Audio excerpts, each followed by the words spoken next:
How to fix Android alarm not working. Hello everyone, welcome to this channel. I'm Emily and I'm here to help you out today. So without any delay, let's get started. So first of all, launch the clock application on your device and tap on the three dotted lines at the top right corner. Then select on settings, and as you select on settings, make sure that you have the ringtone volume to the maximum over here. Then tap on OK, and as you do that, tap on auto silence. So make sure that you have set it to your preferred time. Tap on additional alarm settings, and here you can also make necessary requirements.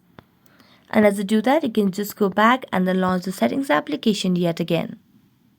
Now scroll down and tap on sound and vibration, and make sure that all your volume has been adjusted, especially for your alarm. Make sure your phone is not in a silent mode or DND mode over here. After that, your issue of Android alarm not working might be fixed. And if that is not fixed, make a long press on power button and then tap on reboot and restart the device, and this might help you fix the issue. So thank you so much for watching this video. See you next time.